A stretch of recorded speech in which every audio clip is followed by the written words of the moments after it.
Hey everybody, welcome to another episode of Road Sodas. My name's Eddie. I'm in the studio. Nobody's here to argue that point. Chris is in a undisclosed location. Should we say that? Yeah, I'm in a dirt lot somewhere. Yeah, he's in the middle of a field. He has a tinfoil hat on. trying to get the radio waves out. Yeah. We're back from an extended break, I guess. That was unplanned and Listen, there's a lot of shit going on. Yeah, there's things going on, man. Life's crazy sometimes. But, we're here. Everybody was in an election bunker. Arizona's still hot as fuck. Dude, the other day they said it was going to be like 79 degrees the next couple of days, right? And that was 19 degrees hotter than the average for this time of year. It's like, come on. Like 2 or 3 degrees, 5 degrees, maybe 19 degrees hotter. How can I make fun of my friends that are in, 40 degree weather right now if I'm at 80 degrees? It's not cool. It needs to be 70. Yeah, I think this is, so in November, we said, I think it's the latest it's been 90 degrees in the year. Yep. Which is crazy. And then we set all sorts of records, like 50 days over 110, 200 days over 100 degrees, so. Yeah, it is what it is. It's really hard to get motivated when it's blazing hot. Yeah, you can't get the pool because it's too cold. Yeah. So there's no real in between. So what's that golden delicious drink you're drinking over there? What's my beer colored beer as opposed to yours, which we'll get to? Yeah, dude, you're gonna love this. I am drinking the Oregon Lots IPA from Tombstone. Nice. Which I think this is the second time they've done this one. Yeah, I saw it pop up on the old social media there, and I was like, ooh, I get some of that stuff. And I still haven't gone out and got any yet. Kind of in the bunker. I haven't really left my house in a long time. Yeah, we got a lot to catch up on. Speaking of Tombstone, it's true story. It's Segway season. I'm back in it. Well, so that being said, we actually have 2 really good segues. So, the beer I'm drinking, by the way. Yeah, what's that brown liquid you're drinking? I'll hold it up for you. The Imperial. Imperial. Yep, the Imperial. That looks. I don't know if you can see that little thing right there. Yeah. That is the Imperial, an Imperial IPA. And as you noted at the beginning of the show, that is a multi-ass color beer, dude. Like, I don't know. Yeah, that looks like tea. Yeah, it is weird. Like, I was not expecting that when I poured it out of the can. So, it's not bad. It's definitely malty, though. It's a malt bomb. Nate would hate this beer. He would hate it beyond belief. Maybe. It's Ren. He still might like it. Who knows? Yeah, it's one of those difficult choices. Do I like it because it's the Rent House, or do I hate it because it's... Am I allowed to hate Rent House? Yeah, I don't think so. I don't think he's supposed to. I ordered a couple 4-packs the other day, and that was one of the ones on there. I was like, yeah, I guess I'll get one of those. And yeah. Should have got a single of that one, but I got the Nojo and I got the gold winning house spellbinder. Spoiler alert. Go back to the Nojo though. They haven't done that in quite a while, right? A while, yeah, dude. The Nojo was really good, actually. I really enjoyed it. I know it was non-barrel aged, right? Yep. It was straight Nojo. Yes, I enjoyed it. It was good. It definitely, I can't remember what the ABV on it was. They actually never say it, but sometimes they'll show or say on like Untapped or something. I don't know what it was, but it was strong. I thought it was still relatively high. It tasted that way, and I felt that way after I drank a can of it. So it was definitely like, woo! This is one good beer for a Wednesday night kind of thing. So. And that, for people who don't know, that's from what I know, is the base for a lot of their Saguaro Society stuff and a lot of their barrel aging beers in their program. A lot of the base is Nojo or a blend of that or some sort of I would say it's the base of most of those beers, if not blended in a lot of them, because a lot of them are blended with Nojo. Yeah, they usually take a lot of the Nojo and they take different, even different batches of Nojo, and they blend them together with another beer and then barrel age them and stuff. So it's always interesting to see what they do. So on tap says it's 17%. Well, doesn't surprise me. Can't believe I drank 4 of those. In an not hour. at once. Not at once. It was a rough Tuesday.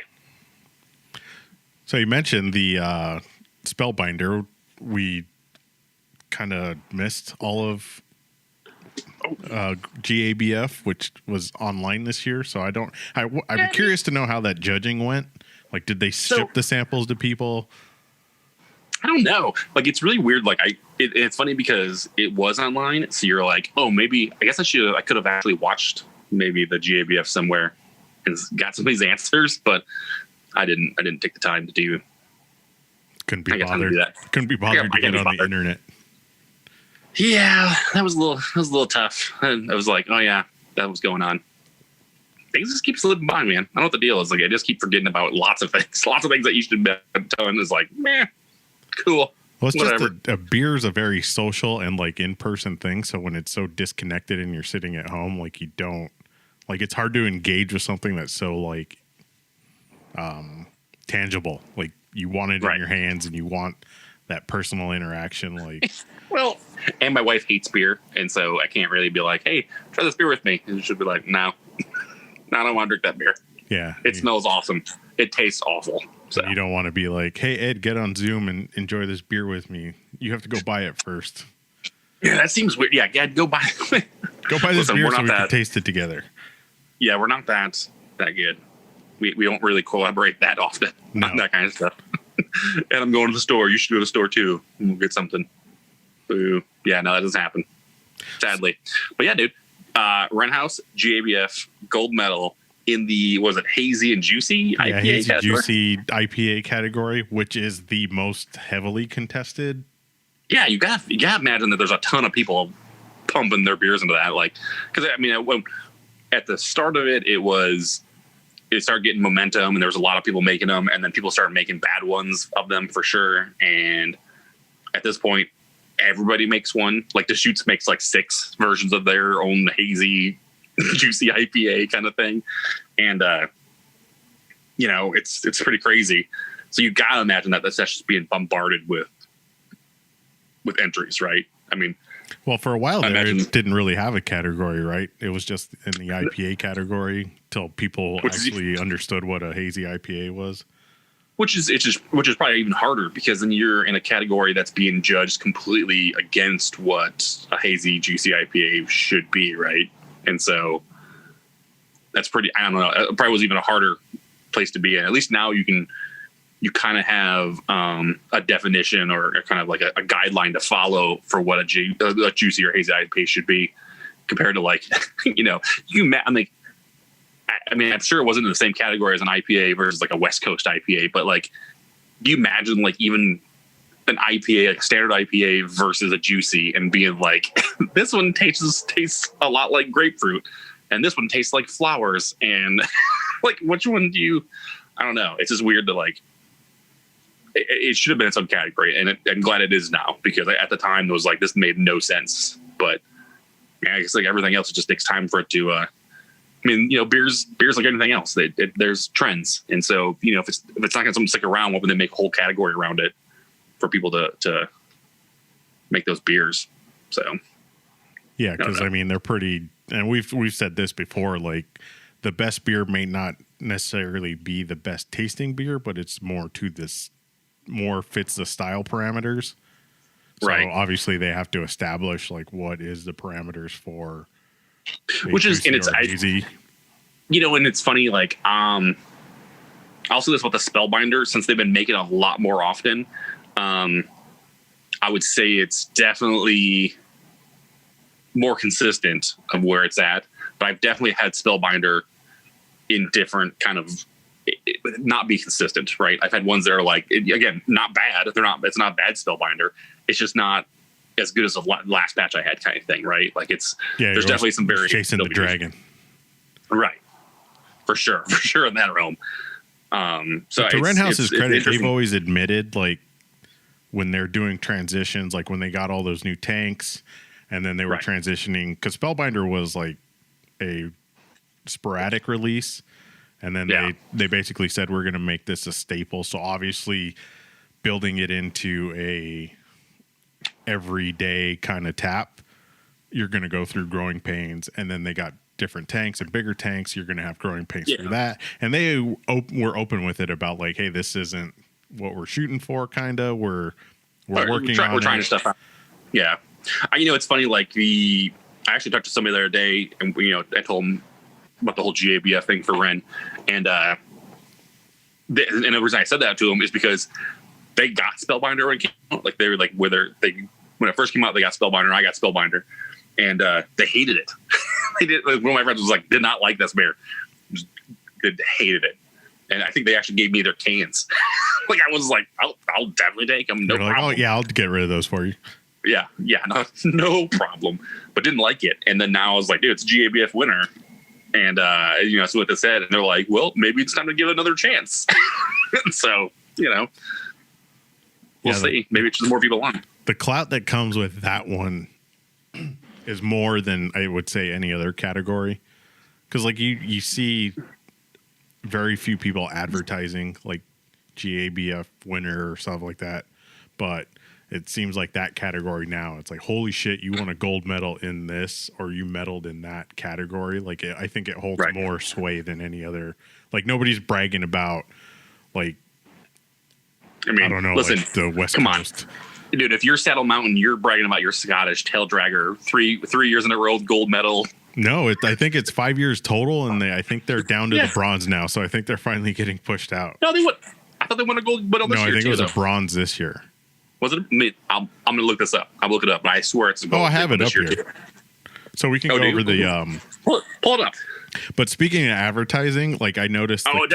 It did earn a bronze. I told you. I think they went gold, silver, bronze. I think. But they won a medal every year. They won 5 years in a row. So that's no small feat. So would you say that you're a silver medal or gold medal winning beer, or would you say you're 5 times? Like, which is more prestigious to you? What do you think? Like, would you be 5 years, buddy? I'm 5 years gold GABF medal winner, or would you say you're a gold medal GABF, like 2017 GABF gold medal winner? Like, would you actually do like that? Like, what seems? Well, that's funny that you mentioned that, because the most recent batch of candy bar milk stout from McFate actually printed on 2013 GABF gold medal winner. Of course they did. Hey, you got to dress up those ugly ass labels somehow. But the difference is that they won a medal for that since then, right? No, they're not for that one. Like, listen, Saddle Mountain's in a very, unique situation where they get to choose between what sounds more appealing to them, right? Not many breweries get to do that. Like, either 5-time medal winning, or would you go 5-time or gold medal winning? Yeah, dude. So I don't know. That's a very tough call. I think the 5-time to me, I think if somebody told me this beer's won a GABF medal 5 times, I think that'd be more. Yeah, it holds more prestige. Ooh, 5-time winning. This is amazing. I mean, it could have been bronze 5 times, but still, we're like, because it's not like the Olympics, right? Because how they say the Olympics, like, you win gold, but you lose silver, or you lose to get a silver. It's not really like that. I mean, you're in the top 3, right? When you get a medal. I mean, listen, I don't know. I mean, I guess it's different if you're an Olympic athlete, and clearly I am not. But I mean, the lighting's a little bad. I couldn't. I'll take silver. I would take a bronze in the Olympics. that would keep me flush for a while. A bronze gold medal winner in shot put, probably. That's probably sounds about right. Yeah. So, but we did mention Fate. They actually won for their Hatch Chili Gatos. They did, which and it's funny. They won a bronze for that. Which I don't like that beer. I don't think I've had it, but I think there's a reason why I haven't had it, because I don't think that sounds appealing to me. Because I think I've had most chili beers I've ever had aren't good. You know what I'm saying? They're not really. It's like a base kind of ale, and then you get some heat from the chilies, and you're like, okay. So, I mean, especially with hatch chili, because all you get is a lot of the times is that smokiness from the hatch chili. Like if you don't do it right, it's either too smoky or it just tastes like you had a mouthful of salsa and then you immediately took a drink of your beer. Like very few are done well. Like I think it's made really well. I just don't like chili beers. Yeah. Listen, I have at this point, it's probably like it's 5 years old. Punishment from Stone. When they did their Crime and Punishment. That's a stout though, so it's not even an ale, it's a stout. Oh yeah, we're gonna have to do that before this. We'll have to do our year in review and do Crime and Punishment like we keep saying we're gonna do. I only have the one. I don't have the other one. I only have the I thought you had both Crime and Punishment. No, I just got the one. Well, I did, but I drank one at some point. So we'll just do Punishment. Yeah, I think that's the Punishment's all I have. I'm sorry. Unless you got one more Black Tuesday. Don't we usually do that for our year-end review? Or are you out of Black Tuesday? Out of Black Tuesdays. Nope, I guess we gotta go for Punishment. I have a 20-something Abraxas, which is like a big stout, if you want with that. I still have a Lambic. I still have oh gosh. Cantillon? Cantillon. God, why my brain is not working open? Oh, man. Oh, yeah. I see what's left. I don't even know. You're going to have to turn in your beer card if you can't remember Cantillon. I was going to run and get the bottle in about 4 seconds. Yes, I still have a Cantillon. I have a Lambic Cantillon that I still have. So we drink that at some point. Been aging. It's probably vinegar by now. So probably. It's probably great. We don't need our enamel anymore. That's worthless. But then to round out Arizona, Lazy G Brewhouse won a silver for a session IPA. Yeah, I saw that. The pedal pounder. Yep. Yeah, which I can't remember if I've had that or not. Probably not. When was the last time you went to Prescott? Yeah, but see, that's the thing. Was when you go to strong beer fest and stuff, I try to hit those places up that are places like that I can't go to. Was the Lazy G even around then? I don't remember. That's what I'm saying. I can't remember if they're that long. Which is pretty. I mean, that's pretty awesome. I mean, that's pretty good. So this is they only had 94 different entries in that category though. For the session. Yeah. Session IPA. How many of those do you think were people that didn't hit their ABV and they're like, oh, fuck it, it's a session? Dude, I imagine there's a lot of people trying to hit the low calorie IPA beer, whatever. I went to Batches the other day and I looked at the beer section and there was 10 different low calorie fucking beers at this point. I'm just see, it's new trend. It's low calorie beer. So you're looking for that guilt lifter, huh? So, dude, I think at some point, let's put it out there. Let's do this. If people want to have us, because we haven't done it in a while, we haven't done a tasting episode where we actually tasted a bunch of beers. I actually kind of want to do a low calorie beer tasting session. So if people want to actually let us know, send us a comment or tag us on Instagram or something. Yeah, this one tastes like water. Might as well do a fucking White Claw tasting. This one tastes like... I want to see... I kind of want to try a handful of different low-calorie beers and see what the see if they're actually even worth it. Is it... Because, here's the deal with me. This is what I've always thought in my mind, at least, is... soda, right? Sodas in general. I don't really drink a whole lot of soda. But if I'm going to drink a soda, I'm just going to drink real stuff. Why drink diet... No, fake sugar, low, whatever. One, they got to be putting horrible things in those, so probably doesn't. Yeah, I mean, it's not good for you, anyways. But I'm also gonna have some good for me. It better taste really good. You know what I'm saying? Why drink the sort of bad thing that tastes awful versus tasting something that's bad for you and tastes good? Yeah, it's like going. I don't really. It's like going to McDonald's or ordering half the menu and then getting a Diet Coke. It doesn't make any sense. So that's what I'm is the flavor of a beer that I would enjoy there compared to some of these low calorie beers? And they, and I'm almost willing, and I'm not saying I'm going to do it, willing maybe to do put Ultra in that mix somewhere. Oh, I thought maybe do Ultra and like a what the hell? I can't even think of what they're called. Now I'm having a brain fart. Non-alcoholic beer. You get to do an old Doodles in there or something? Yeah, somebody makes it a non-alcoholic, I think, locally. Oh, that's kind of fun. But it was like we'll call the episode "All Bloat, No Buzz" because that's basically what's going to happen. Let's drink a bunch of beer, not get drunk.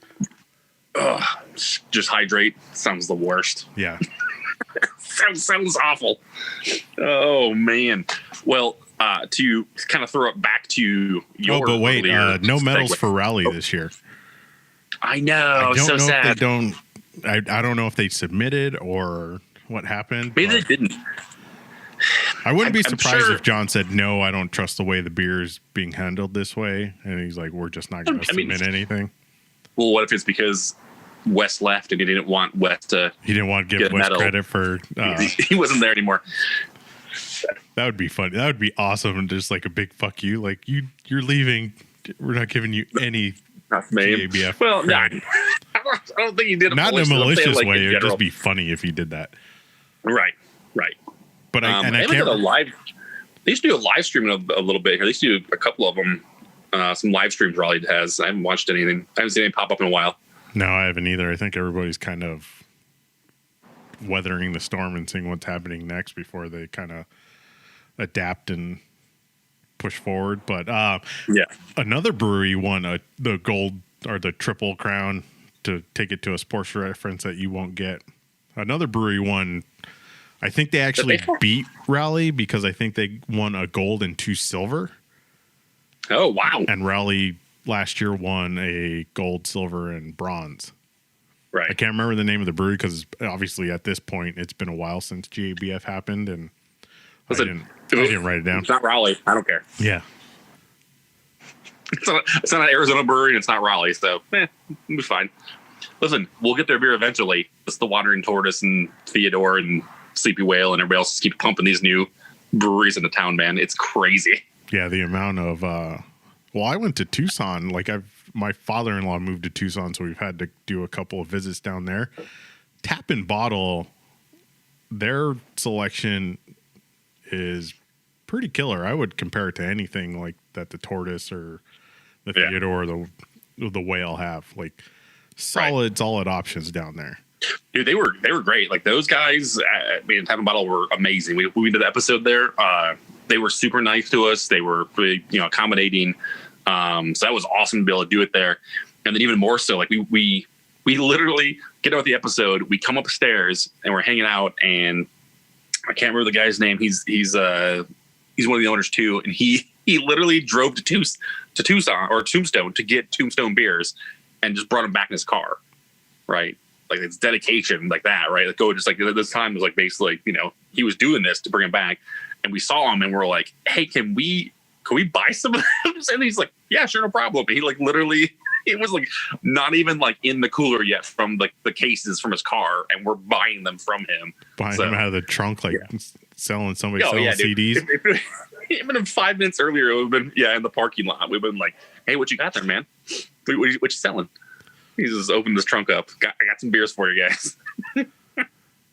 Yeah, and they have 2 locations now, and which is weird too, because the last couple times I've been down there, the main location is open for like to go only, I think, but the north location is open for like sit down and like. Because I think the north one was a lot bigger too, because the south one was pretty small. That's when we did our stuff at. Which is like right there from like right around the corner from Crooked Tooth and up the street from Borderlands and stuff. Like that one wasn't huge at all, so it makes sense. But we'll see, man. I'm definitely, like everybody else, I want this to be over, but at the same time, I know we don't. If people don't start doing things, it won't be over. This will literally be the same conversation we're going to have in the next 6 months. Oh yeah, just because the date changes doesn't mean anything's going to go away or magically be fixed. But the other good thing about Tap and Bottle, and I will say this, and I don't know what the fuck's going on in Tucson, everything is closed on Mondays. Pueblo Really? Vita's That's so closed. weird. Borderlands closed. Every brewery is closed on Monday. So it's like Tap and Bottle's open, so I can go get Pueblo Vita at Tap and Bottle, but I can't go to Pueblo Vita because it's closed on Monday. So I don't know if my theory is that since Tucson is a college town, that they have like this agreement, like, hey, all the bars should close on Monday so these fucking kids can show up for school at least one day a week. It's conspiracy. That sounds right. I'm with you. But I guess That's kids in class. Yeah, we'll move on to the bad news. Get that out of the way because there's been some closings. Dude, that's crazy. So first and foremost, I want to say it was really sad to see. Was that Total Wine? Is it Total Wine? Total Wine closed? I can't remember. The one in Tempe Marketplace. It closed. I think it. Oh, that was a Bevmo. The Bevmo, right? Yeah. Yeah, the Bevmo closed. And because I went there like a week ago. You moved away and you stopped supporting them. Dude, I would go. The only reason I would go there is because it was like around the corner and there's only one way in, and it was like around from Red Robin. It was like really hard to get to, and so it was never busy. And so I'd go to that one because I was like, F Total Wine. I don't want to go there. If I'm gonna be Tempe Marketplace and buy beer at like one of these giant shops, anyways, I don't want to go to Total Wine. It's fucking jam packed full of people. It's just gonna be stupid.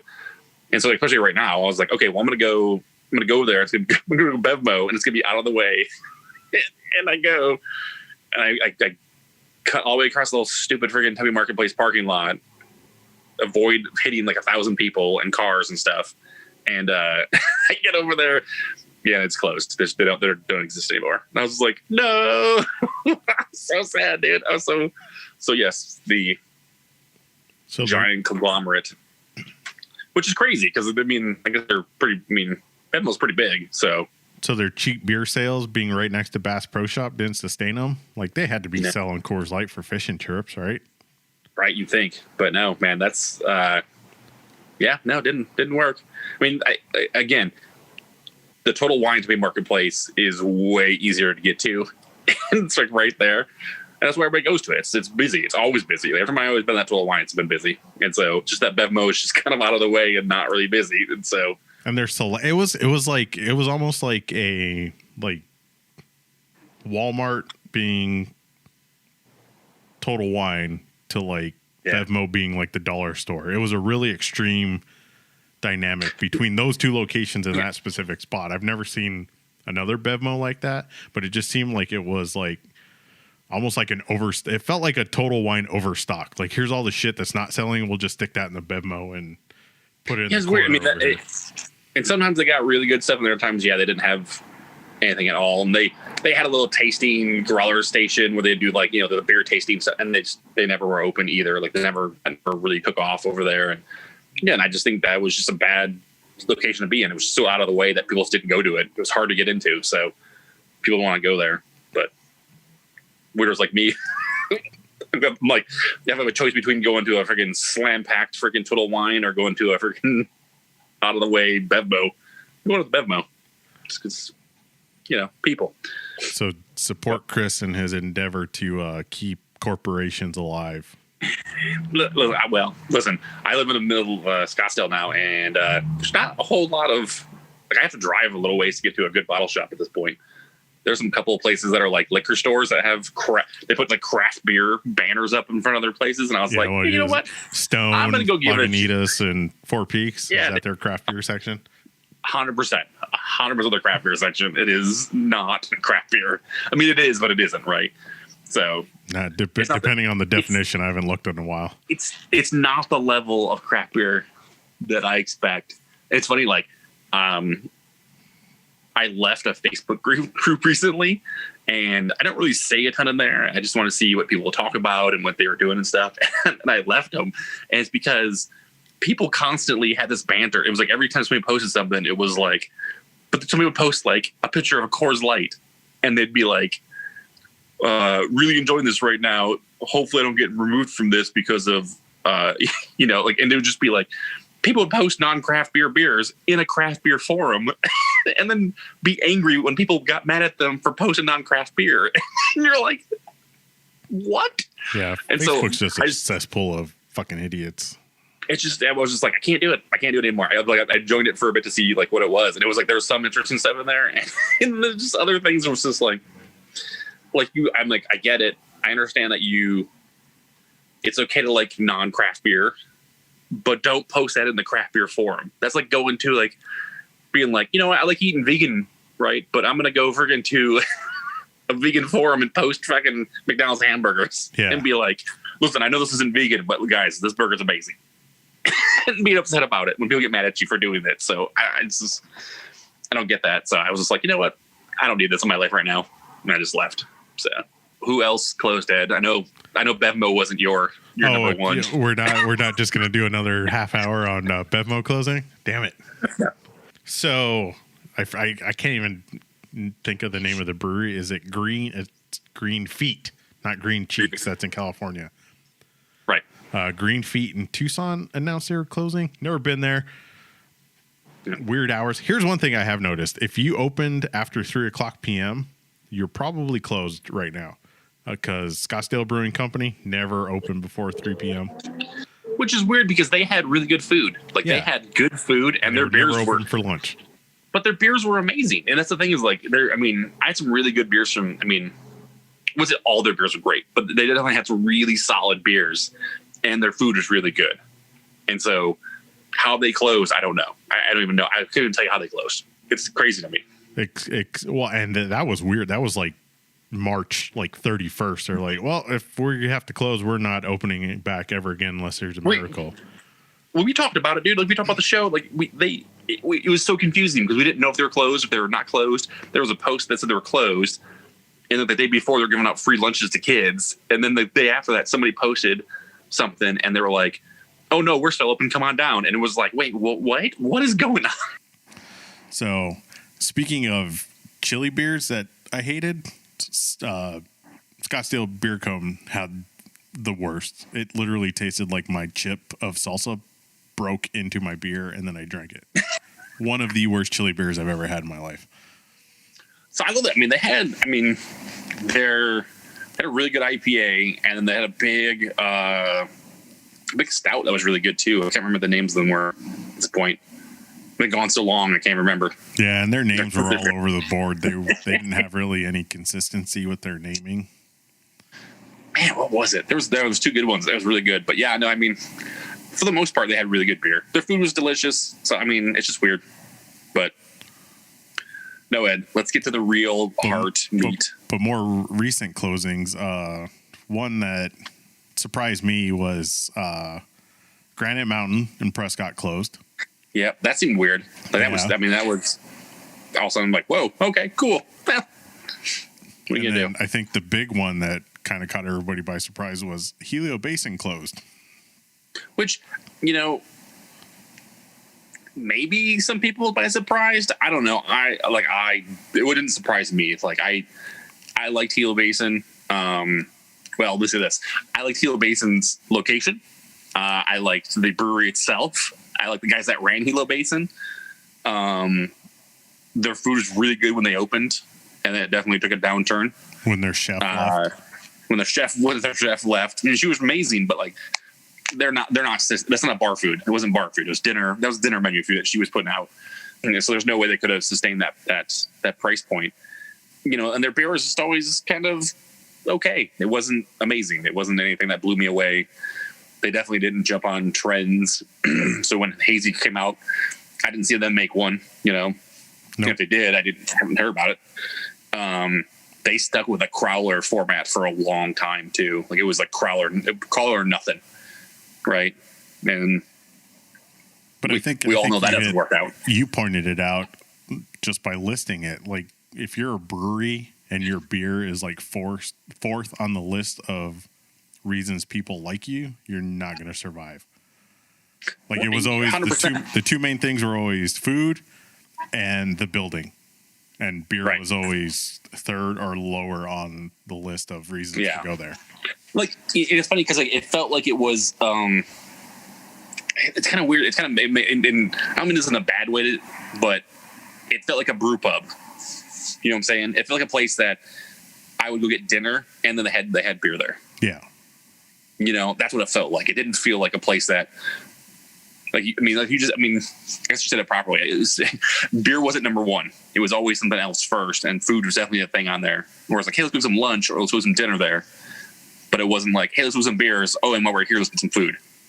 You know, it wasn't like that ever. So, sad. I mean, it's sad to hear, but there is some silver lining to this, Ed. Yeah, which is kind of weird and opportunistic and cannibalistic, I guess.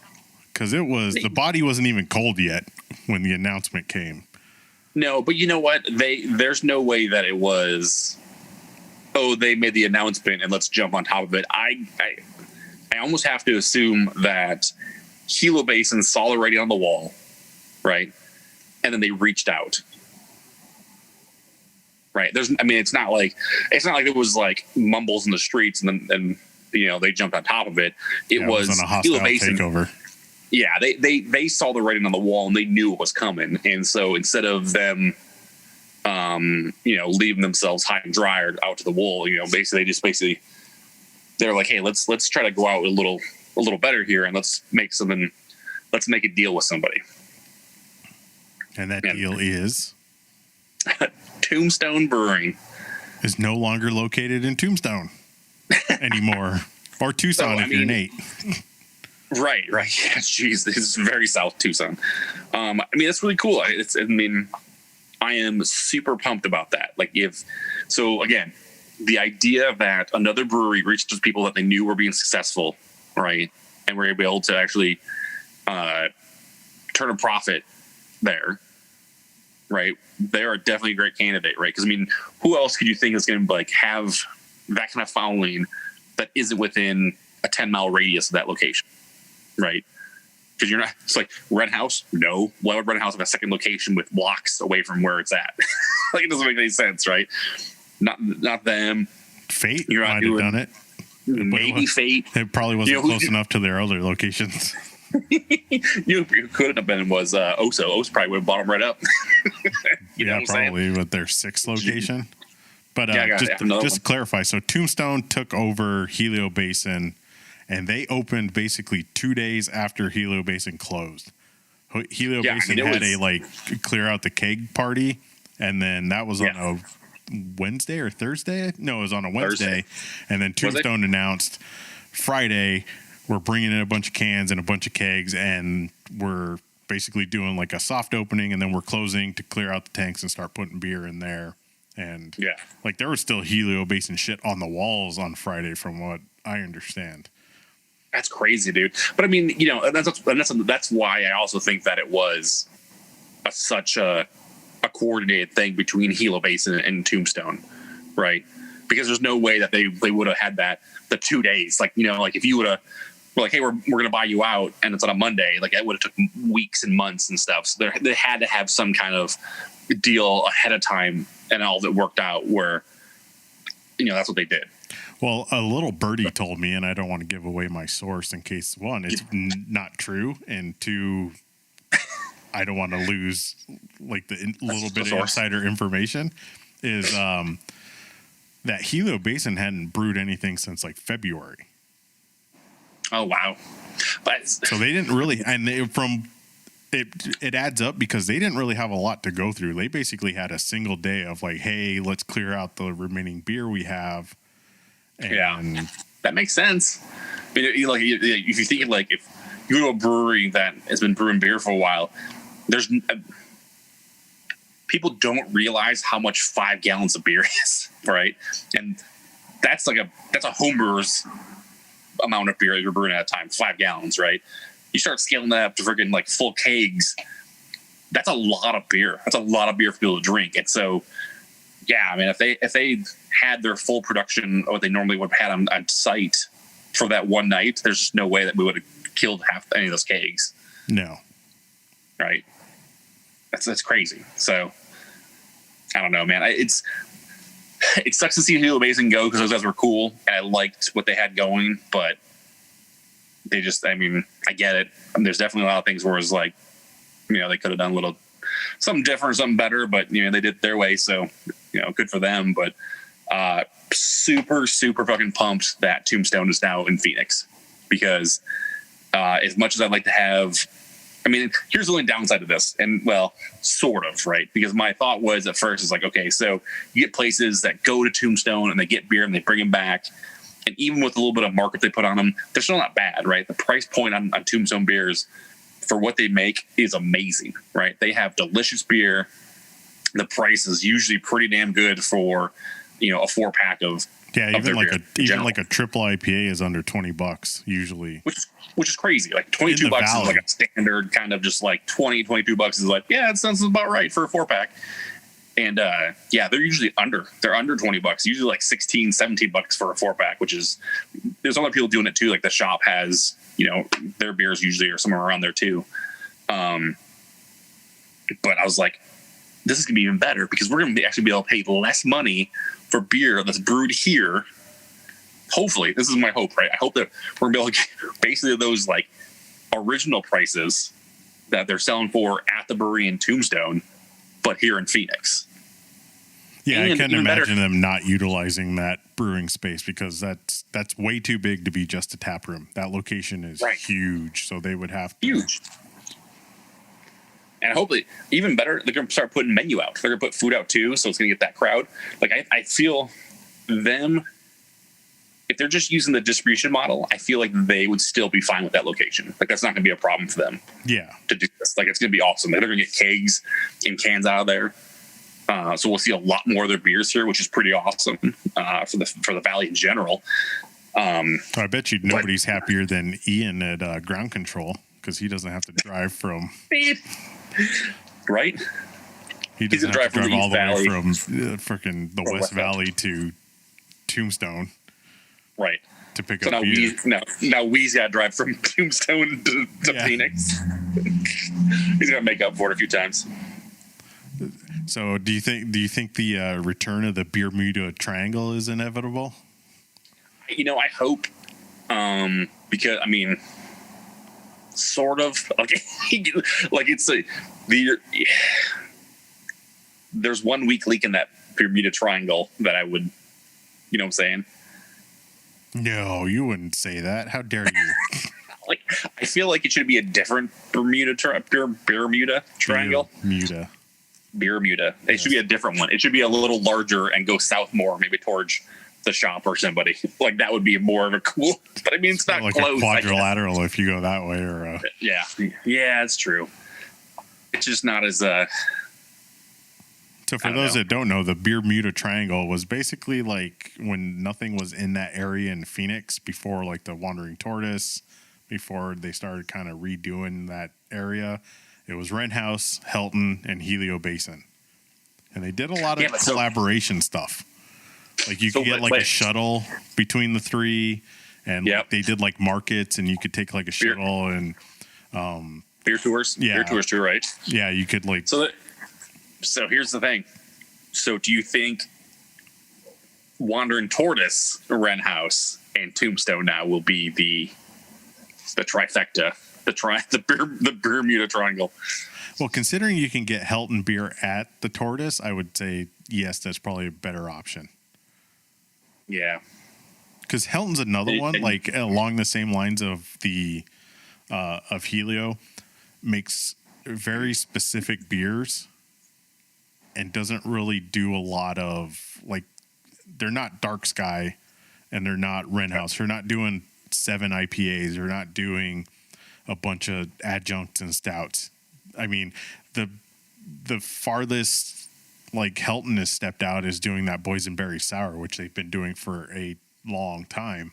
But everything else is pretty like run of the mill staple beers. They're good beers, but it's like you're not going to Helton to look for a new IPA. You're going there because I mean they don't even have. I don't even think they have a name for it. It's just a hazy IPA.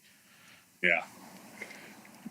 Yeah, I mean, we talked about this multiple times in the past. Like Helton with Helton, it's always this, and maybe it's different now since they've been on their own for a bit, I guess. But they've always had this weird identity problem where you don't really know, are they a biker? Are they a biker bar? Are they a farmhouse? Are they like industrial? Like it's really weird. Like it's all over the place, and it's like I get people have different tastes and you're into different things, but at the same time, you're running a business and you should have kind of a brand. You should have What's your brand about? You should have some like coherence between your brands and your logos and your. Yeah, there should be little something, but there's none. So whatever, it's all good. But yeah, dude, the same thing kind of happened though with Granite Mountain, because another brewery is taking over that spot. Oh, really? I didn't know that. So Will from the shop, who used to work at Wren House, to bring it back to that, right? Yes, opening at Astra in the old Granite Mountain location. Oh, okay, cool. That's very awesome. We should definitely talk to him. Well, he messaged us on Instagram. Well, we should definitely talk to him then. Yeah, I think before he came to Arizona, he worked at the brewery Teru, which is a different. It's not the brewery. It is the brewery, but brewery Teru is mostly the like sour house and. Yeah, no, that place is awesome. Like I've been there forever ago. It's so good. We definitely did.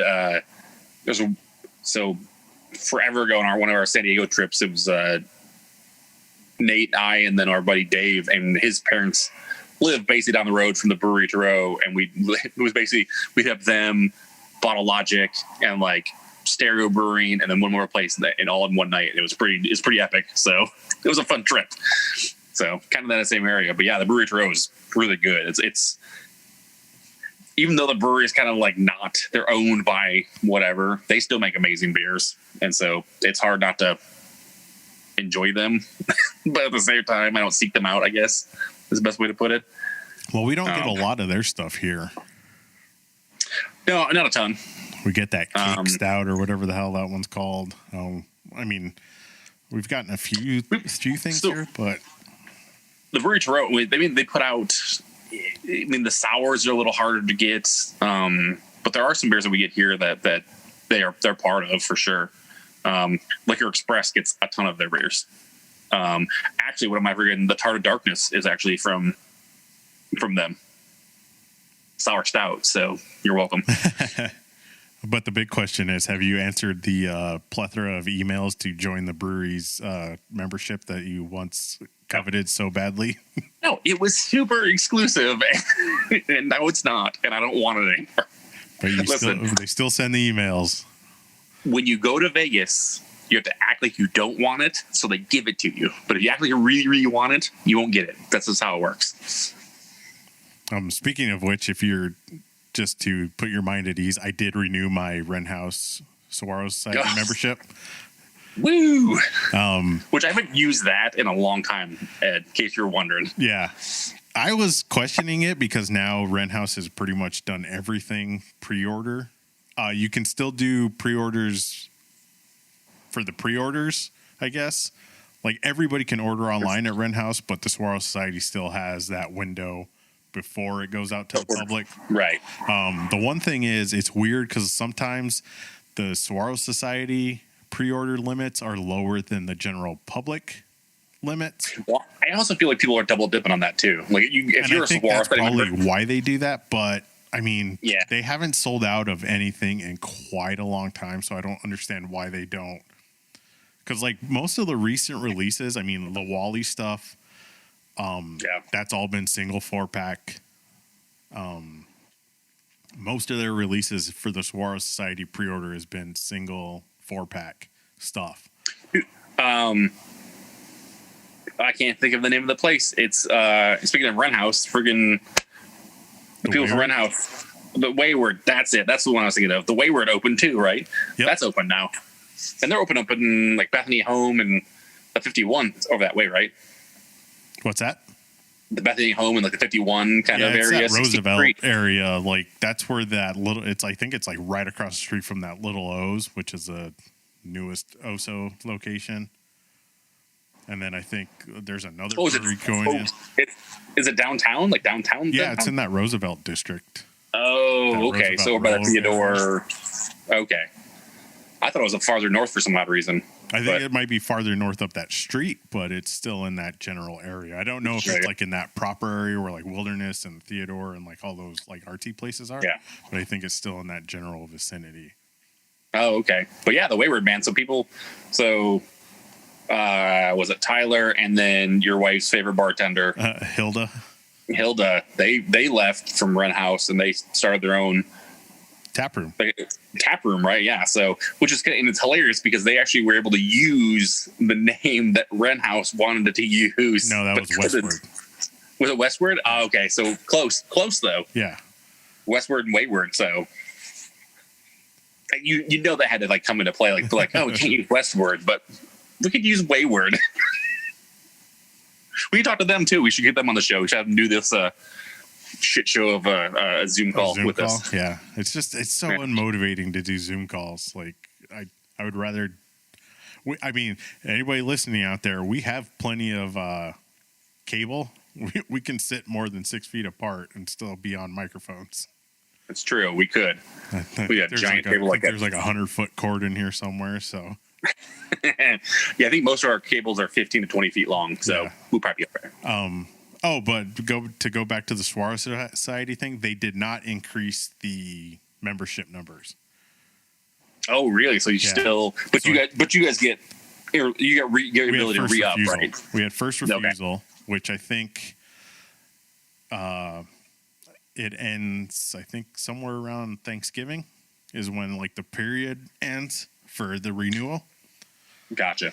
And so it was at 300, so it's staying at 300. So it's still pretty exclusive considering the volume. That's still pretty crazy. I actually saw a group on Facebook pop up, which was suggested to me was Rent House Can Collectors Club. Oh, Jesus. And I was like, I'm pretty sure that's just lingo for beer trading. Yeah, here's like trading right now. Hey, I will tell you though, this the gold medal did influence my re-upping. Oh, because I think if they're not increasing memberships, which obviously with the economy and whatever is going on right now, I would say they're probably expecting maybe 20 spots to open up. That would be my estimate. So, and this is something maybe we should ask Drew about maybe, but like, I really like, do you think that winning that gold medal is going to open doors to breweries they couldn't go to before? Or were there any breweries they couldn't do before? Like, you know what I'm saying? Like a lot of people, I'm sure if you're like starting a brewery out, you're like, oh man, I'd love to go do a collab with Hill Farmstead or do a collab with, whoever. And the people might maybe it could be like you can set yourself up for it, but like, do you think that limitation is gone now since they have a GABF medal? Like they can be like they can do a place to go to anybody and be like, hey, we want a GABF gold medal. Do you guys want to do a collab? It's like a Amex black card or something. Like yeah, like does it open more doors for them to do collabs with people that they couldn't do before? Or was there anybody they couldn't do a collab with before? But I think because we talked to John after they won their medals, and he says it doesn't really bring that much recognition. Because I think we always mention this about the beer nerds will notice medals and GABF and the clout that comes with that, and I think industry people do too. But the general public isn't going to be aware of the status of winning a hazy IPA at GABF. Yeah, that's what I'm saying. Like, so like in the beer world, like, does it help? If you went to Rent House today, like, like last week or, whatever, last year, and was like, hey, you guys make amazing beer. Is there people that Drew could call and be like, hey, I want to do a collab with you guys. And they'll be like, who are you? Right. And why should we do a beer with you guys? And now is it different now because they are a GABF winner? So they have more recognition without having to like explain who they are and why they should do a collab with a small brewery in Phoenix. I don't know. It's tough. Like, I would love to sit down with Drew and ask him that question. Like, when you get to that point, though, are they already established that they have their connections and they now they can be more selective versus like. What's I'm saying? Like, if you were a brewery, like, randomly pick out, like you talk about Lazy G, right? If you talk about Lazy G, if they won the gold medal for Juicy Hazy IPA, would that open more doors to other breweries locally locally probably they probably do where they wanted, but like nationally, like would that open more doors for them? Well, I think where like Wren House already has like, does it have the same impact on Wren House as it would another brewery by winning a gold medal? I mean, all it really does, at least for me, in my eyes, all it does is really solidify what all of us already knew that Wren House. You know what I'm saying? Yeah. It just solidifies it in the medal. Where like, if you were somebody else that was like kind of a no-name place that nobody really knew about that won it, would it be instant, like overnight, like, hey, let's do some collabs, like who's calling you kind of thing? I think it's justification for dorks like us who would be like, yeah, this is why we mention them on the show every week. It's true. Like, we mention Rally and Wren House all the time. 3-time medal winner, gold medal winner. Coincidence? I don't think so. Listen, my really good friend and cat lover, Chase, is in Australia right now, or New Zealand maybe. Maybe he's in New Zealand at this point. I don't know. I should message him. Do we need to do like a Santa tracker and be like, where's Chase? We'll do an update yeah, every episode. That's probably a good call. He's not at Wilderness anymore, and if he was, then maybe I talk about Wilderness more often. But at this point, I just haven't been bothered to go down to Wilderness and try their beers. Like, I just haven't. It's just not. I'm like, I'll get that. I've sent. Well, that, and I just don't travel as much either. So I'm not traveling way over to Gilbert to buy beer. Yeah, that's too far. That's too far, man. And the downtown Phoenix one is such a weird vibe now. Yeah, compared to the Gilbert one. Although they install good beer still. I don't know. Install like a bird friendly like garden or whatever the hell. Yeah, it's hummingbird friendly, right? So I don't know, something like that. As long as it doesn't turn into fucking what's that place called in Chandler with all the fucking noisy birds? Oh yeah, the Perch. The Perch with all those fucking noisy ass birds. Their food's really good. Again, that's another place that I'm like, their food's delicious. Food. Like, where are you going to go to brunch? Food's really good. The brunch is awesome. The food's really good. The beers are okay. I don't hate them. I just definitely, if the Perch started canning their beer, I'm not standing out line outside their fucking brewery for freaking an hour to get their beer. I'm not standing outside their brewery for 20 minutes to get their beer. You know what I'm saying? I don't know. I wouldn't. I'd just walk down to the Sleepy Whale. Yeah, I was going to Sleepy Whale and drink their beer for a while. And order tacos from down the street or...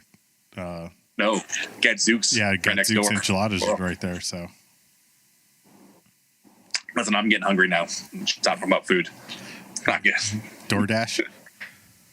Yeah, that could be. That's a very strong possibility.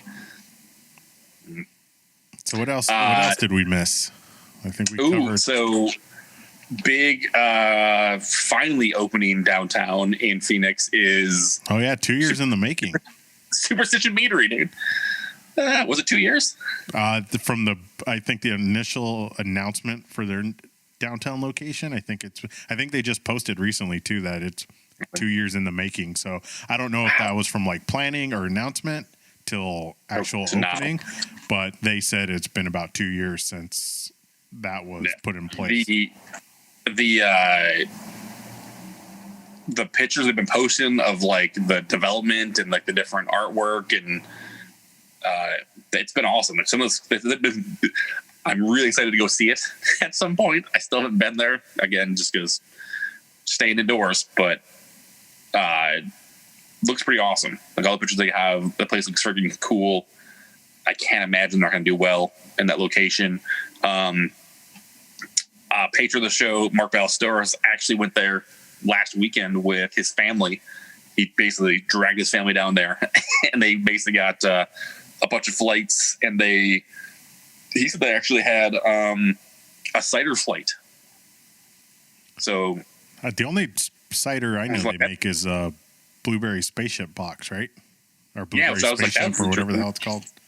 I'm not sure what else they had. Well, they had those other ones too. Like there was seltzers. Because they're doing seltzers too, right? I don't know. Is peanut butter jelly crema? That's not No. a cider, right? No, it's not I cider. thought they had a version that was a cider. No, they had a couple. I swear they had like a hard seltzer they were doing too. I don't know, but he said they basically had more than just mead too to try, and they actually had a really good kind of like tapas selection as well. So I was like, cool. But yeah, he really enjoyed it, and so nothing but good things to say about it. So I was pretty pumped about that. Yeah, and I think they posted like the first like meadery and eatery ever in the world. That's crazy to think that. I mean, well, mead's a meal in itself, so that's a tough sell. But dude, and it's funny because we talk about it all the time. We always kind of go back to it, but like that flight is the biggest flight in the world. Oh my gosh, it was crazy. It's not a standard flight. It was literally just like the whole menu in a flight, and there was basically two of everything in the menu in the flight. And that was rough. Because at first you're like, man, these guys are super generous. This is amazing. And then like halfway through it, you're like, what did we do to this guy to make him hate us this much? Like, it was just a lot. There's just a lot to it. And like, it's one of those things when you go grocery shopping and you're super hungry and you buy everything. And then you like get home and you start trying to eat some of it and you're like, God, what the hell was I thinking? This is way too much food. Or you just order if you order like fast food and you do that, like your eyes are just bigger than your stomach kind of thing. That's what it was. Like our eyes were like, this is amazing. And then we get it and we're drinking it and you're like, my body can't handle all this mead, all this honey shoved into it. Yeah. Get diabetes immediately. But I tried. I definitely tried. And that's like, that wasn't like a podcast friendly flight. That's a flight they offer. That wasn't even that wasn't even the mead we drink on the podcast. We drank mead on the podcast, and then we came back to the tasting room because we actually did it at the production facility, and we drank a ton of mead there, and they actually had the blueberry spaceship box on tap at the brewery. So like basically was like, here's a cup, just help yourselves, and we'll see you guys in like 5 minutes. And so we're setting gear up, and we're drinking like blueberry spaceship box, and then we drink a bunch of stuff on the show. And they're like, hey, you want to come down to the tap room and check out the tap room? And we're like, yeah, sure. And then it was like, I literally went to the bar and ordered, like I just wanted to order something and try it. And he's like, no, they already got you a flight. And I was like, okay. And I went back down and I was not expecting the runway of a mead that was that. Oh. Yeah, speaking of people we need to talk to again. Well, me would be the first time, but you need to talk to again. Yeah, no, that was fun. Jeff's a great guy, man. We should definitely need to talk to him again. With the downtown location open, so we'll get our emails. And hopefully you won't almost break a Grand Cru bottle. Yeah, well, what are you going to do? Listen, it wasn't my fault. It was gravity and trucks. Gravity. It's the law. Ugh, it's the worst. Gravity. So I guess that's a good question. Do you think they're going to do Barry White Day at downtown, or do you think they would keep that exclusive to the production facility or the tap room up north? I mean, selfishly, I would hope that they would do it down here. But I would imagine it would probably be harder to do it here than it is there. They might do some kind of like spin-off down here, like a different festival down here. Like that would be the smarter way to do it. Like have a Barry White Day be up there and then do something else down here, or make it a 2-day event and make it you hop back and forth kind of thing, right? Or they do like a Barry Manilow Day. Yes. No, Clint Black. Clint Black. Yeah, Clint Black and Barry White. So do a Clint Black Day in Phoenix and a Barry White Day in Prescott. Yeah, that makes sense. Yeah, do the country guy in the city and the city guy in the country. It's a Bloodhound Gang song, man. That's how it works. Oh, you're not black like Clint Black. You're white like Barry White or however that lyric goes. the total opposite of what you just said. Yeah, the opposite. Take that, flip it, and reverse it. Yes. Yeah, that sounds. I'm okay with that. I mean, that would be the smarter way to do things. I think just to have either a different festival here for one of the other meads, or even like a small mead festival or something. Like they do like a cider festival in friggin' Mesa. You might as well do a mead festival in friggin' Phoenix, and then invite some of these meaderies from the places they go to in Japan and fucking Norway and shit. Have them come over here and start pouring here. Yeah, that's the thing. It's not like they couldn't sustain it because, I mean, they're worldwide distribution. So they couldn't do Barry White Day in both locations. Can you imagine going to a mead festival, though? Like a beer festival's tough, man. Like going to a beer festival for like an all-day stint is rough sometimes. You can imagine going and drinking all that mead for 3 hours. Like, wow. Summer. The heat. Yeah, that better be like a late January. Yeah, at this point, festival. It better be February because that's about the time it's going to cool down here. Yeah, that'd be crazy. It's going to be crazy, man. I don't know. We'll see. I mean, we'll see what they do. I think they're going to do something, though. I mean, it's funny because, like, you know, like now I think about, like, you know, Wren House had their lager festival, and they had huge names come to their lager festival. You know, they already have some pretty crazy connections. It's just you get them, and then Superstition Meadery, like you said, they have worldwide distribution. You know, and they get invited to fucking beer festivals. You know, they make mead and they get invited to these crazy beer festivals through the U.S. And so I can't imagine that they're like, hey, you guys should come to our festival in Phoenix, and people are going to turn around and come do that. You know what I'm saying? So, you know, it's one of those. They have the clout, I think, to pull something like that off here for sure. And I think that Phoenix being such a bigger venue, you know, because the Valley at this point will come to it, would be a smart thing to do. If we can ever have beer festivals again. Dude, I am, you know, it's funny because I didn't really think about it until like the other day because, you know, it's been going on for a while now. And you're like, in the back of your mind, you're like, well, that's, you know, February is so far away. It's not a big deal. And now that we're in November, normally this is when Strong Beer Fest go on sale. Yep. Right? Like Black Friday, I want to say it starts, right? I believe so, yeah. That sounds about so right. I haven't seen anything for that. I haven't got any emails from the guild because it's usually you just get pummeled with them saying, hey, we're going to have ticket sales are going on sale early. And I haven't seen anything this year for it. And so I'm still like, oh, man, how does that... Are they going to have a Strong Beer Festival? Like, how can you... I mean, there's no way they can have people outdoors at this point. There's no way that by February of next year, this is going to be over. No, not to the capacity that would make strong beer sustainable. Like, right. If you wanted to go back to super, like, the hop culture thing that was in Tucson where it was super limited, like 300 people. But that wasn't on purpose. That was just because that's the way it worked out.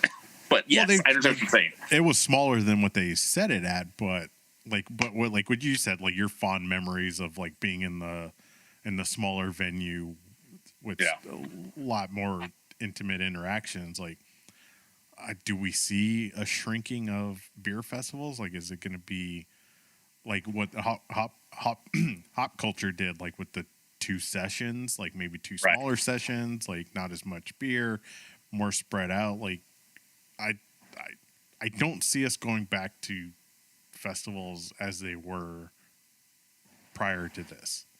Yeah, it's gonna be hard for that to happen, and I think it's gonna take a lot for it to get back to that. And I think that some of these bigger festivals that have been banking on that for a long time, especially like, you know, freaking Oktoberfest and stuff, man, I don't think that's not gonna fly for a long time. You know what I'm saying? Like, it's insane.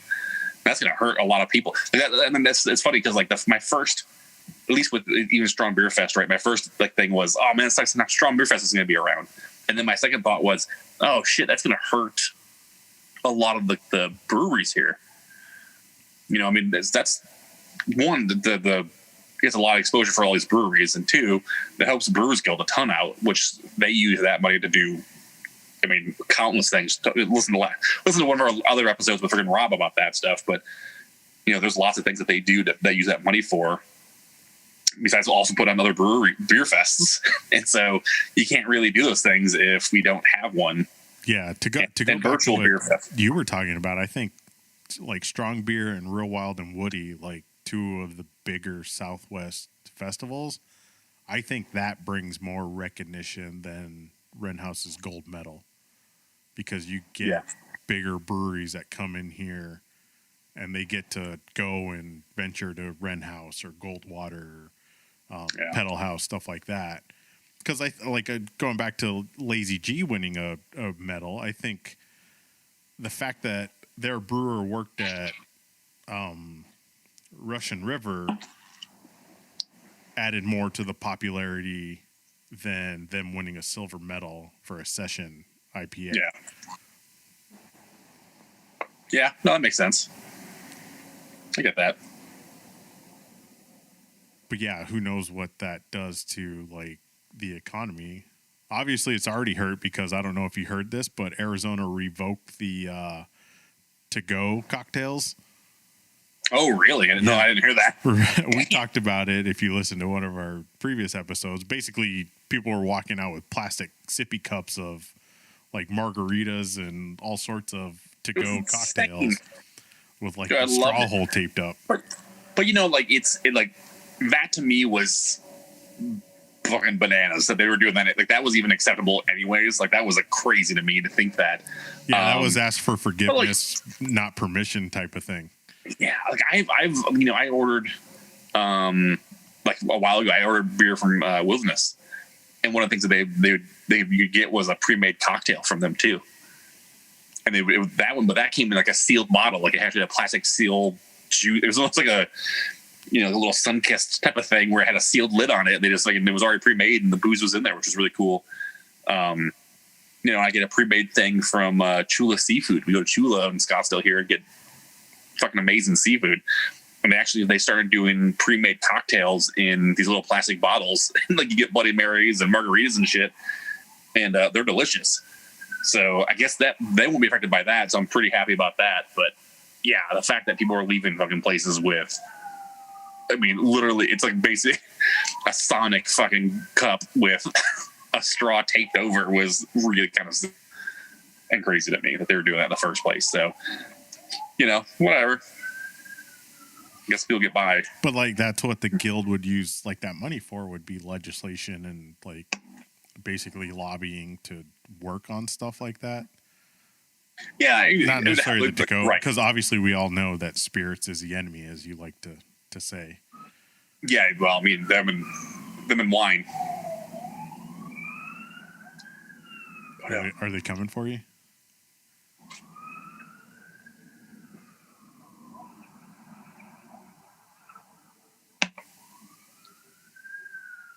That's not me. Woo.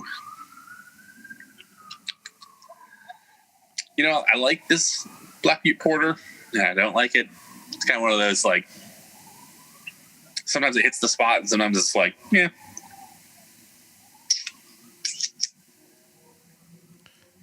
Like, it's funny, like, Deschutes make some very commercial beer for the distribution, like the beer they put out there, like that you can get in fucking like bashes and fries and shit. It's super fucking commercialized and fucking. I'm sure they have one giant facility that makes it.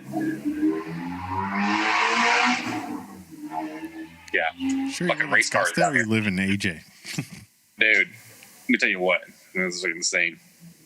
But like, you go to like Deschutes in Portland, like to the brewery there, and get dinner and stuff. They have a fucking ton of beer that you can't get anywhere else, and it's fucking amazing. It's super good. It's the craziest thing ever. And I think that's why I keep coming back to them, because of the last 2 times I've been to Portland, I went to Deschutes and had their beers and food. It was so good. And so, like, well, that doesn't really count because technically Deschutes is in Bend. Yeah, I know, but the Portland one makes really good beer too. I understand that they're in Bend. That's where they're from. I'm sure that's where this beer is made. That's why it's awful. Sorry, my nerd was showing. That's like, I don't know. Coyotes around here. Yeah, I don't know, dude. It's crazy. Weird. I wasn't impressed with Deschutes the last time I went because they gave me a dirty ass glass. Yeah, I went to Deschutes after I went to like 4 other breweries in Portland, and so I don't think I was even looking at the glasses. I wasn't being like, how's this glassware looking? Dirty, filthy bastards. I was drinking a lot of beer at that point. It's delicious. Oh yeah, we didn't even go over that. Like, weed is now legal in Arizona. Dude, that's insane. And it passed significantly. Like as soon as results started coming in Arizona, it's like, oh, weed's legal in Arizona. It was like 60-40 right out of the gate, and it was never changed. So do you think the baby step of us legalizing it for medical use, and I put that in air quotes so people will know this, but medical use, do you think that softened a lot of people that maybe were on the fence about it? Or that seems to be like the national trend. It's like everybody passed it medically, and then the next cycle either put it on the ballot for recreational, which Arizona did that same exact thing, and it failed, which, not to get into the politics of that, but I think it failed not because it was weed, but because of how it was being presented and who was presenting it. Like, a lot of the weed shops were behind it on that initial or the last cycle. And now it was just like, okay, here's the acceptable version of it. Like, nobody's monopolizing any. Here's the grown-up version of that proposal. But I guess the question is, who's going to be the first to do the CBD beer in Arizona? That was my question. It's like, who do you think? If you had to put money on it, who would be your number one? Who do you think would be the first person? The first brewery to do it. Let's do one. I'll do 1A and 1B. Okay. All right. So we're probably going to think for a couple minutes, but we'll cut this so it'll be like instantaneous. Like, oh yeah, because we're super brilliant. I want to kind of do an off the wall guess. All right. To kind of be like one safe guess and one kind of never would have thought that. So here's my off the wall guess. Pedal House. Oh, wow. Yeah, I never would have thought that. Doc seems to have a crazy streak in him. And I think Julian can talk him into doing, like, yeah, we make the world's best lager, but what if we put CBD in a lager? Okay, I got that. All right. So I guess I have to go with my off the wall then. Or you could go either, whichever pops in your head first. All right, so off the wall guess. I'm going to say Tombstone. Oh, that was going to be like my. Because Weedy is literally, his name's Weedy. I don't think he smokes weed at all, but his name's Weedy. So you figure, that's how it works. So what's your safe bet? What do you think your safe bet? Off the wall guess is Tombstone? Oh yeah, that's my off the wall guess. I guess they are Phoenix proper now, so they can't. They lost a little bit of their Wild West clout. There you go. I hate to say it, but I think my safe guess would probably be Richter. Oh, damn. That's my guess, too, dude. That was 100% my guess. I was like, that sounds like something Richter would do. Like, that feels like something. I love it, though. I love that we both thought that, which is cool. So, listen, if he's listening to the show, Brandon, please make us right. Yeah, be the first to do CBD beer. Dude, he's probably our hands brewing. It's already in the brew house right now. We should even know it. My toss up between picking Richter was Desert Eagle, which is magically still open. Dude, that hasn't created me. But okay. And then I think a close third would probably be Lochiel. All right. Would they do a CBD just to say fuck you to the man? It feels like something that, after looking at some of their Facebook posts recently, that seems like something they would say. Like, put your tinfoil hat and use some of that foil to make a pipe. Like, yeah, but you have to sign a waiver and get a freaking ID card to get access to their freaking business. So for people who don't know, Lochiel is a small brewery in way East Mesa that mostly does English style beers. Like, they do a Scottish ale, they do like an ESB, they do nothing. I don't think they've even drank a hazy IPA. No, probably not. When the pandemic started, everybody closed down and they went on this rant about, they went on a government rant. I'm not even going to go into it. And then they announced they were shutting down, and then they were going to move to a production-only facility so that the government couldn't shut them down because they weren't technically a tap room. So they were trying to do like this loophole thing of like, you can't shut us down because we're not a brewery, we're a production facility. Then, which we've mentioned before on the show, we got bombarded on Instagram, Facebook, every social media. Still do. I still get messages about it. To invest in Lochiel Brewing, which is through some third party weird, like, not even like, I don't even know if it's legal investment, because it's not like a GoFundMe. It's not like a Patreon thing. It's not like any kind of like the accepted crowdfunding source. It's like a legitimate third party investment firm that nobody's ever heard of, and it just constantly was like, hey, invest in this brewery. And all people I saw on some social media, people were asking like, what's the returns? Like, people asking really in-depth financial questions, and the owner was like, fuck you, don't invest if you don't understand or you don't want to do it. Like, he went on this very like, give me your money but don't ask questions about it. And then all of a sudden this newest post came out about, for those that don't know, the owner of Lochiel is deaf. So he posted that we're not going to follow the mask guidelines, which at this point, I don't even know if Arizona has mask guidelines. I think it's more of a suggestion at this point. Right. But saying basically he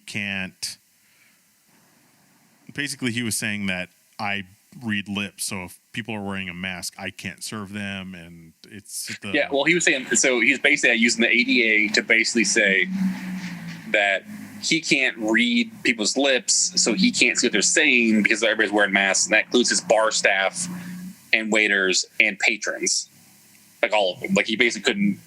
That was his thing, is that he can't. You can't do this because it's part of the ADA. It's discrimination. Which that's not how the true. ADA works. Well, if you read it, but we're not a political science podcast, so we're not going to go into that. So basically, I don't even understand the technology that he's describing, but basically he's going to issue it's going to a speakeasy. He's going to issue like a pass card to get into the brewery, and basically you accepting that is like a waiver saying you understand that the bar staff isn't going to wear masks and you don't have to wear a mask, and all sorts of horse shit about like the government's imposing on his rights and all this horse shit. So here's the thing. Okay, so if you're going to have people sign waivers and then send them a key card, right? It's gonna be like an RFID like pass that you tap on a freaking black pad to let you into the door, right? When's that gonna happen? Like, was it gonna be like a certain time frame? Because you don't have to pay people to be there to serve people. Or is it going to be this all day long? And you just kind of like, whenever you want to show up, you just use it. Because one, you're going to have to put in RFID scanners if you don't already have them. You have to produce cards and track them and see who comes in and out of your facility.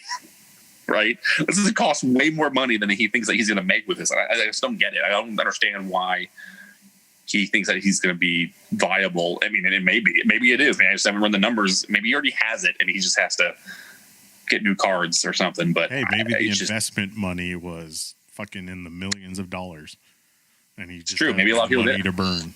here's the thing. I think it would be more effective to just point the AK-40 or not AK-47, the AR-15 that is behind the bar at people, and if they don't shit their pants, then they can come in. Dude, that's crazy. It was just crazy talk too. Like in some of the responses that people like, and you said like people that asked like questions about what they wanted to see what the waiver they needed to sign was, what it included, and he was like, yeah, it was like very like weird. Like some of the replies to it, you could just tell it was like, "F you, if you don't like my waiver, don't drink my beer." It was really weird. Like it was really like combative almost when they asked him, well, can we get a copy of the waiver? Yeah, before I sign it. Because it was that. It was like, yeah, don't question my waiver. If you want to come drink our beer, the loyal people that will come drink our beer is gonna know what's in it. And you're like, it's like, this is weird. This is a weird conversation. It was just like, I don't know, dude. But we'll see. We'll see how it unfolds. And I just basically sit back and watch the fucking madness happen. Yeah, and it like the weird thing was like posting that, that's why we have a AR-15 behind the bar. Like, first of all, you're not a fucking saloon in, like, if we had a shotgun behind the bar in Tombstone, that would make sense. Yep. Yeah. The area that Lockheed is in is surrounded by fucking retirement communities. Every time I went in there was nothing but, like, old people in there. And blue hair. Lots of blue hairs, huh? Yeah, and the other thing is, I never saw the owner behind the bar. He was always sitting on his laptop. Like, so I've never seen him serve people. Obviously, with the whole structure changing and, like, investment, maybe he's had to go behind the bar. But yeah, but, like, listen, like, so, yes, he has disability, right? And these are different times and everything else is too. If that's going to be a limitation, hire a manager. Hire someone that you can give directions to and let them be the bar manager for the staff. Then you keep your patrons safe. You help stop the spread of this virus. And so then we can get back to you having your AR-15 behind the fucking bar and you not wearing a mask for everybody and you're fine, right? But, yeah, it's just a weird situation. And it got national recognition because it got picked up by the Worst Beer blog, which the screenshots. So we'll see what that mess turns into. But yeah, good. Sit back and watch the madness, man. That's what I'm going to do. So we'll see how it goes. Oh, but that's the thing we missed mentioning Tombstone to finish up. Dave's Electric Brewing reopened in Bisbee. Did they really? Yeah, I totally missed that. On Instagram, like that's like one of the oldest breweries in Arizona that has a weird story.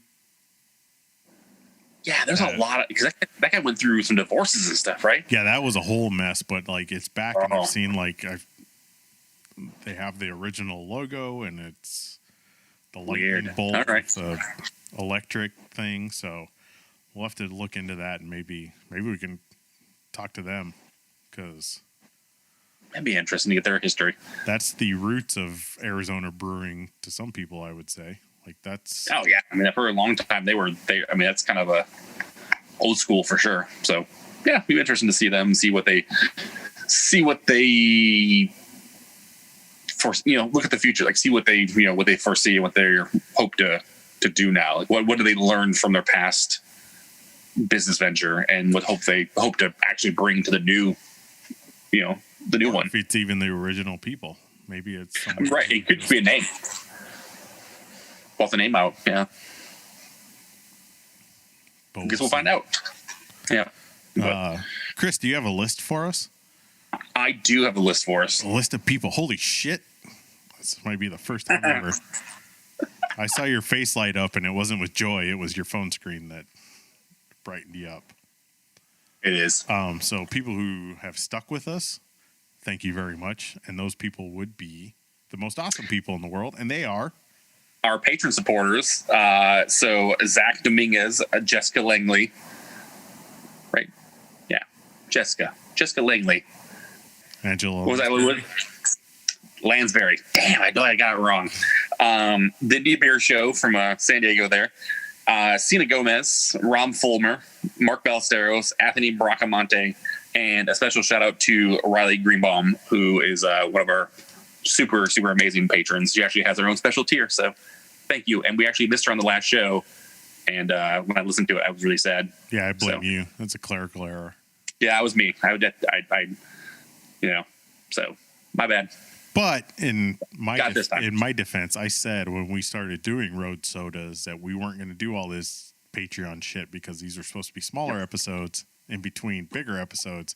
But then the pandemic fucking killed everything. So, and we just keep doing smaller shows. So totally good. Flying by the seat of our pants. Well, good stuff. Good stuff. So hopefully it won't be as long between this episode and the next episode. You never know, Ed. Fuck it, I'll do it by myself if I have to. Now there you go. That would can do his own. Ed can do his own. Like I said, new brew review, man. Just do some, taste some new brews. Talk to yourself. That's how it works. Yeah.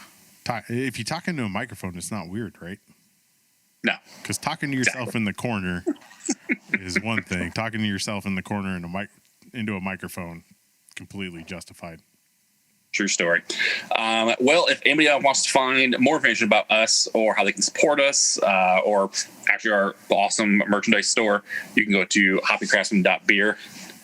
Check us out there, or our Instagram. We're probably most active on that, and then Twitter as well. So at Hoppy Craftsman. Yep, Hoppy Craftsman. Website hoppycraftsman.beer.